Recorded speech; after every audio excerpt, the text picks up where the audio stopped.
Finalement, les États-Unis finiront par arrêter M. Scott Ritter, cet ex-officier du renseignement du corps des Marines. Parce que, encore, il vient de frapper. Il vient de s'illustrer, mais de la manière la plus belle, par rapport à l'aide américaine. Monsieur l'ex-officier, Scott Ritter, du corps, l'ex-officier du renseignement du corps des Marines, l'armée alors américaine, vient d'avouer clairement aux yeux du monde que l'Amérique ne se fatigue pas, que les Occidentaux ne se fatiguent pas, que les Alliés ne se fatiguent pas, qu'ils ne se fassent pas d'illusions. Il dit tout simplement que ce soit les aides américaines ou n'importe quelle autre aide venue d'ailleurs, ne pourra changer l'issue et l'avancée des Russes sur le terrain. L'avancée stratégique des Russes sur le terrain. Il n'est pas bête. Il n'est pas pro-russe. Il n'est pas propagandiste. Il dit juste la réalité. Les autres ne veulent pas se rendre compte de l'évidence. Mais lui, il ne mâche pas ses mots. Alors, mesdames et messieurs, nous allons reprendre mot par mot, n'est-ce pas, ce qu'a dit monsieur Scott Ritter. Alors, partagez la vidéo dans tous les groupes possibles. Oui, aucune aide militaire ne peut arrêter l'avancée russe, selon Scott Ritter. Dans une interview, mesdames et messieurs, l'ancien officier du renseignement du corps des Marines des États-Unis évalue le dernier paquet d'aide que Washington va fournir à l'Ukraine. Et écoutez ce qu'il dit, c'est ce qui est intéressant. Monsieur Scott Ritter déclare, je cite, « La Russie a l'avancée stratégique et quelle que soit la somme d'argent que les États-Unis, l'Europe ou n'importe qui d'autres investissements à l'Ukraine, la Russie conservera l'avantage stratégique jusqu'à la victoire finale. » C'est pourquoi je dis, les Américains finiront par l'arrêter, parce qu'il les agace, au fait. Il dévoile des secrets, il fait des sorties fracassantes, des sorties vraiment qui font mal aux responsables des Américains. Et M. Scott, d'accord, l'ancien officier du renseignement du corps des Marines des États-Unis, il dit, je cite, « Concernant les équipements militaires que les États-Unis enverront à l'Ukraine, M. Ritter a ajouté, je cite, il dit, on parle des armes magiques, d'ATACMS, de F-16, de munitions d'artillerie supplémentaires. Et tout cela, bien sûr, s'il arrive sur la ligne de front, compliquera certainement la situation militaire. Mais cela n'arrêtera pas l'avancée des Russes. Alors, ça, ce sont des experts du renseignement, parce que c'est un haut officier du renseignement américain.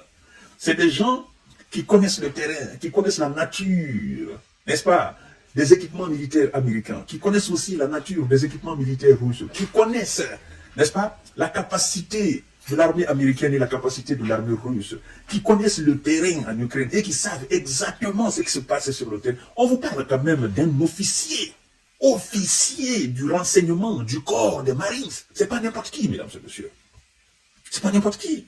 Alors, quand on écoute les généraux sur les plateaux de télévision, de LCI, BFM TV ou je ne sais quoi encore, oh non, ça va permettre à l'Ukraine de faire des percées. Non, l'Ukraine va renverser la Russie.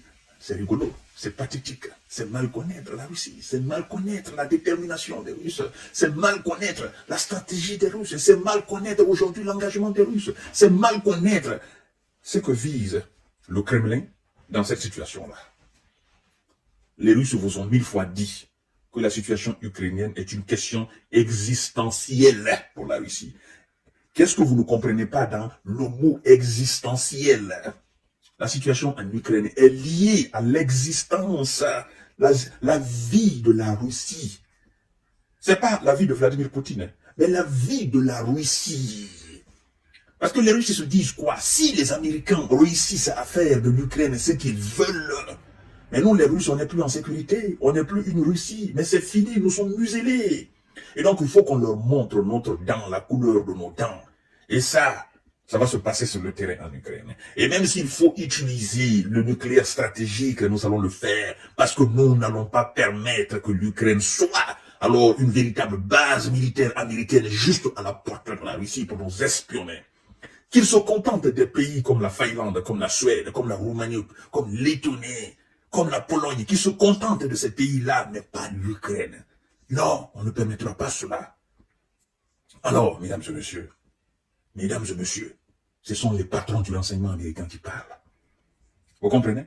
Et alors, qu'est-ce que M. Zelensky attend pour négocier, pour éviter le chaos à son pays? Le chaos est déjà là. Et qu'est-ce qu'il attend pour éviter que son pays, le reste du pays, ne soit complètement englouti par l'os russe? Non, il ne peut pas comprendre. Parce qu'il est tellement abreuvé par le discours américain que tout ce qu'il entend, c'est victoire ukrainienne, victoire ukrainienne, victoire ukrainienne. Mais le moment viendra où il va se rendre compte et qu'il sera trop tard.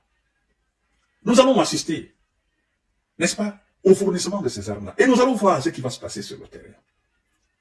Mais moi, je les mets en garde. Qu'ils ne viennent encore vers nous pour nous dire « Oh non, ça n'a pas marché parce que c'est ce qui s'est passé. Oh non, ça n'a pas marché parce que tout ce qui a été promis, on n'a pas donné. » Non, on ne veut pas entendre cela. Parce que vous avez fait une première expérience, une deuxième expérience, une troisième expérience. Maintenant, c'est une quatrième expérience. Vous êtes censé avoir toutes les stratégies militaires maintenant sur le terrain. Ne venez pas nous dire, malgré les 61 milliards de dollars dépensés dans l'équipement militaire, rien n'a changé. En ce moment, nous vous dirons, bon, arrêtez de nous parler. Parce que nous savons dès le début que vous êtes des faiblards et que vous ne parviendrez jamais à repousser les Russes sur le terrain. La preuve en est que ce sont eux qui avancent sur le terrain. Ce sont eux, comme vous dites, grignotage. Mais ce sont ces grignotages additionnés qui constituent des kilomètres, n'est-ce pas, des kilomètres carrés, des centaines de kilomètres carrés. Et jusqu'aujourd'hui, nous sommes à 21% du territoire ukrainien. Ils ne sont pas pressés. Vous faites du mal. Les Russes ne sont pas pressés. Ils avancent lentement mais sûrement. Alors, Monsieur Scott Richard, merci pour votre sortie. Et je crois d'ailleurs que cela permettra aux Américains de voir clair. Ils se diront, ah oui, nous avons quelqu'un qui est réaliste, qui a toujours dit que ça va se terminer de cette manière. Il a toujours dit que le fournissement d'armes là, ça ne changera absolument rien. Il l'a dit pendant toute la durée de la guerre. Mais les officiers américains, n'est-ce pas, la Maison-Blanche ne l'a pas écouté. Certainement, on le considère comme un traître ou bien comme un fou. On le traite comme un vendu à Vladimir Poutine. Or, il ne disait que la vérité. Alors, chers dames, chers messieurs, chères demoiselles, partagez cette vidéo encore une fois à tout à l'heure pour notre série d'informations de décortiquage. Merci beaucoup. Surtout, prenez soin de vous et je vous souhaite une excellente journée de vendredi. Que la paix de l'Éternel s'abatte sur vous. Merci.